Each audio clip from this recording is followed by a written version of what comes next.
Welcome back to the deep dive, where we plunge into fascinating subjects, really distill the essential insights, and bring you knowledge that sticks.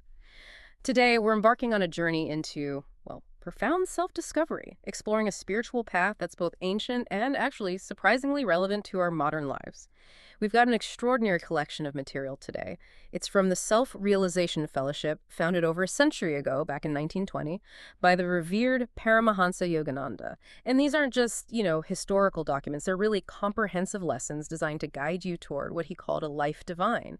It's a unique approach to understanding both the divine and, well, your true self. Yeah, and what immediately stands out in these teachings, I think, is their radical emphasis on direct inner experience over mere intellectual belief. Right. It's not about accepting dogma, but about cultivating inner realization. It's a journey of expanding consciousness that's presented as universally accessible, actually, regardless of one's existing faith. The core promise is to help you uncover the eternal truth behind all great religions, but through personal verification. That's a powerful distinction, isn't it? Right from the start. So our mission today is to extract the most impactful nuggets from these comprehensive teachings. Everything from specific meditation techniques that promise, well, rapid spiritual progress, to practical wisdom on navigating daily life, conquering distractions, and living a truly fulfilling existence. So settle in, because we're about to explore a very specific, sort of scientific and spiritual blueprint for personal transformation. The foundation why direct experience matters. Okay, so the first key insight from these teachings seems incredibly clear. Simply reading about spiritual truths. That isn't enough. It's fundamentally about direct experience. What exactly does that mean in this context, though? That's precisely the point, yeah. Yeah.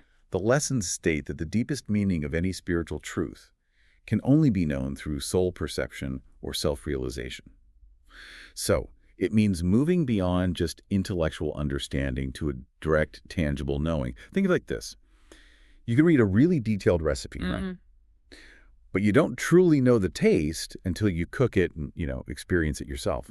This path is about developing your inherent spiritual capacities, not just accumulating information. And it makes a pretty bold claim, too, that these techniques will help you erase forever all doubts as to the existence, nature, and power of God. For many people, that probably sounds incredibly ambitious. How do these teachings propose to deliver on such a, well, profound promise? Well, it's achieved through what they call the simple techniques of meditation. And these are passed down through a specific lineage of self-realization fellowship gurus. This lineage includes some really revered figures like Jesus Christ, Bhagavan Krishna, Ahavatar Babaji, Lahiri Mahasaya, and Swami Sri Yukteswar. The idea is that through dedicated practice, you can actually tune in with the divine link of these masters. Oh, okay. Accessing a profound inner guidance and wisdom that leads to, well, undeniable personal experience. It's a structured path, really designed for measurable inner progress. So it's not merely a philosophical concept, then. It's a deeply active, practical, and highly guided journey. It almost sounds like a spiritual fitness program. You could say that. And the emphasis is clearly on personal effort, isn't it? They even state God does indeed help those who help themselves. Absolutely. It places the onus squarely on the individual to engage with the practices. The promise of direct experience is contingent upon consistent, sincere application of the techniques. It's about personal responsibility and disciplined effort, which ultimately empowers the individual to verify these truths for themselves. Right, makes sense. The gateway Kriya Yoga and the inner cosmos. Okay, this brings us to what many consider the heart of these teachings, Kriya Yoga. Our sources describe it as the scientific techniques by which real truth seekers can consciously follow the quickest route to the infinite. Can you demystify what Kriya Yoga actually is? It sounds quite advanced. Well, Kriya Yoga is presented as a fundamental pranayama technique. Yeah. And for those unfamiliar, pranayama refers to specific yogic methods of breath control, right? Designed to consciously harness and direct the life energy, or prana, within the body. Kriya Yoga is described as far from ordinary breathing, though. It involves mentally guiding this life energy to revolve around the spinal cord. This process is said to magnetize the spine and prevent vital energy from being dispersed and wasted through the outward senses. And this, in turn, is meant to accelerate inner regeneration. The sources mentioned some truly fascinating physical implications. Like, it said that Kriya changes the atomic composition of the body cells and even burns up carbon in the blood, leading to a gradual cessation of breathing. That sounds almost superhuman. What's the goal there? Quieting the breath, altering cell composition. Yeah, the intention is profound. By mentally directing life force inward and upward along the spine, the body's cells are described as being profoundly revitalized. This burning up of carbon and the gradual slowing or stopping of breath aren't just, physiological quirks. They signify a state where the body's need for external oxygen is dramatically reduced, because it's drawing energy more directly from the cosmic source. The ultimate purpose of quieting the heart and breath is to redirect all that energy from the five sense telephones, our external senses, Right, the sense. back to the spine and brain. It's about turning off the external input, basically, Yeah. to access a deeper internal reality, Yeah. allowing the yogi to perceive God reigning in all his glory within their own inner being. Wow. And what about those famous inner perceptions, the spiritual eye or third eye and the cosmic sounds? What do those experiences actually entail? So the spiritual eye, located at the point between the eyebrows, is described as an actual perception, not just imagination. It's a white star palpitating in the heart of an opal blue light surrounded by a golden ring. Within these teachings, this experience is seen as revealing the triune aspects of divinity: the creative cosmic energy, the universally loving Christ consciousness, and the sustaining Holy Spirit. And alongside this visual experience, deep meditation allows one to hear the Om vibration. Now, this isn't an auditory sound heard with the physical ears. It's described as a cosmic sound reverberating throughout the universe, which becomes perceptible within. While the sources do mention specific energetic centers producing different subtle sounds. Like flutes and harps. Right, I remember reading that. Exactly. Things like a bumblebee, Krishna's flute, a harp, a gong, rushing waters. But the ultimate experience is said to be these individual tones commingling into the oceanic roar of the cosmic Om vibration, a truly expansive, universal resonance. So perceiving this Om isn't just about hearing something internal, it's about physically expanding your consciousness through that sound. Is that the idea? Precisely. The aim is to feel and consciously expand one's awareness with this universal sound in all space. It's about moving awareness beyond the body to include the universe, recognizing that this Om is distinct from, mere ear noises or blood vibrations. It's an experience of universal omnipresence, allowing you to directly feel your connection to everything, That's quite a concept. conquering the inner landscape, habits, distractions, and willpower. Now, even with these incredibly potent techniques, our sources definitely acknowledge that the mind can be, well, let's say, a bit of a monkey. Distractions are a huge barrier to inner peace and focus, aren't they? They absolutely are. Yeah, the teachings identify distractions as threefold. First, you've got immediate sensations from our environment. Second, new thoughts that get roused by those sensations. And third, old memory thoughts that just resurface. There's that vivid example they give. If you're told not to think of a monkey. Right. You immediately think of a monkey. Exactly. Your mind perversely obsesses only on monkeys. It beautifully illustrates the futility of trying to directly fight or suppress thoughts. As they say, whenever you try hard not to think about a particular thing, your mind perversely dwells on it. That's such a perfect analogy. And I'm thinking of the Madame Butterfly story from the lessons, too, where she tries to concentrate, but she's constantly pulled away by the leaky radiator, the piano next door, the gossiping neighbors, and then her own internal daydreams. It paints such a relatable picture of the struggle. So if we can't just fight thoughts, what's the solution? Well, the solution isn't really confrontation, it's cultivation. It's about creating spiritual habits that naturally redirect the mind. Paramahansa Yogananda insightfully states, if you can create bad habits, you can dislodge them by creating good habits. Okay. This involves consciously associating with uplifting company, being mindful of what you consume mentally through reading, and crucially, cultivating a taste for inner peace through frequent, dedicated meditation. Especially immediately upon awakening, they emphasize. Interesting. Then a systematic replacement, really. Old, distracting patterns get replaced with new, stronger spiritual ones. That makes so much sense, like building a new mental muscle memory. But underpinning this entire process, these teachings suggest, is the incredible force of our willpower. The text even states, the power to will leaves the body entirely, man dies. That's a pretty intense connection between will and life force. It truly is.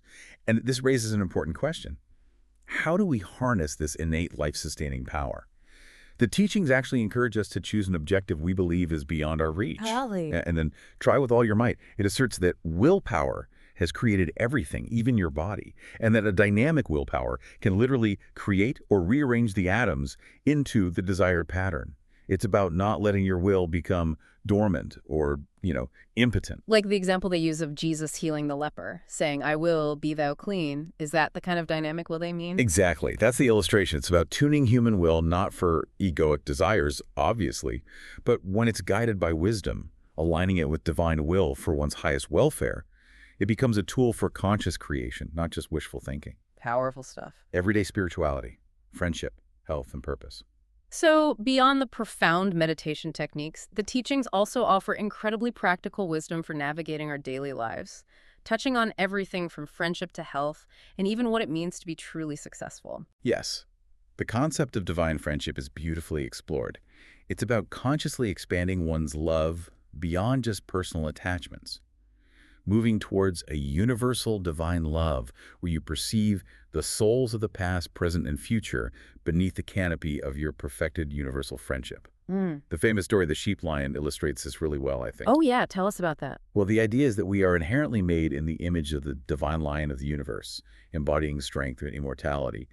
But often we just bleat with fear at our mortal weaknesses instead of roaring with immortality and power. Ah, I see. So it's a call to remember and embody that true, powerful nature in all our relationships. So, tapping into that inner roar, basically, and recognizing it in others too. What about health? How do these spiritual teachings connect to our physical well-being? Seems quite holistic. Very much so. The lessons describe life force as a kind of inner electricity that powers the body and converts food into energy. They introduce practical tools like the SRF recharging exercises, which are specific techniques to consciously direct this cosmic life energy to any weak parts of the body for healing and revivifying them. Okay. Diet is also presented as critical. Raw fruits and vegetables are favored, sugar intake minimized, and regular fasting is recommended. The rationale is to keep the body firm and free from disease, creating a temple that can better support spiritual practice. It's a truly holistic approach to vitality. And for those of us striving for success in life, the advice here goes far beyond just worldly ambition, doesn't it? What's the insight into achieving true success? Right. True success in this framework isn't simply material accumulation. It's about aligning with cosmic law. Cosmic law, like the harmonious order of things. Exactly. Think of cosmic law as the harmonious divine order of the universe. The teachings emphasize harmonizing their acquired personal earthly duties with their duties according to the demands of the cosmic plan.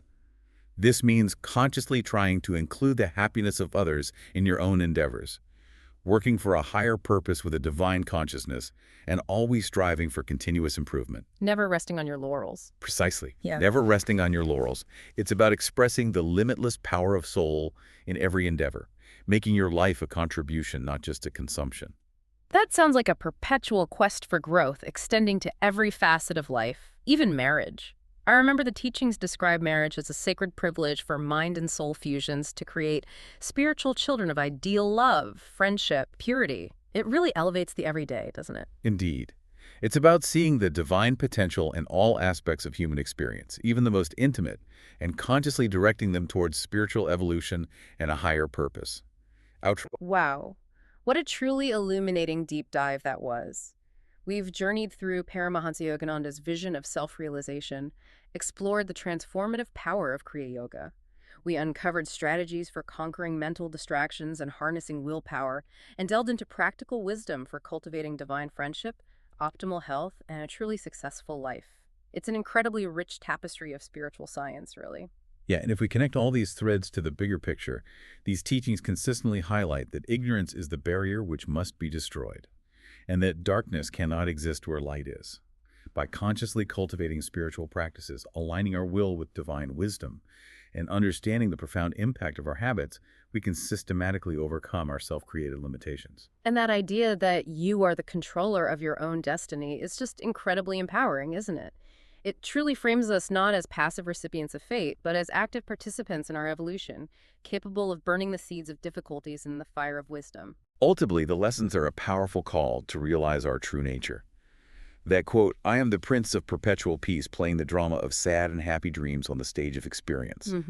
It's a profound remembrance that we are neither a man or a woman, as you may think, but a soul, joyous, eternal. And this remembrance, they promise, frees us from the octopus of habits that binds us. So, what does this all mean for you listening? The journey to self-realization, as described in these teachings, is a deeply personal yet universally applicable path. It's about uncovering the limitless power of soul within. It reminds us that whether you are a CEO, an artist, or a community leader, your power is not but the reflected power of God. It's about accessing and expressing that divine current in your everyday life. Okay, so for your provocative thought this week, consider your own daily life as a kind of canvas.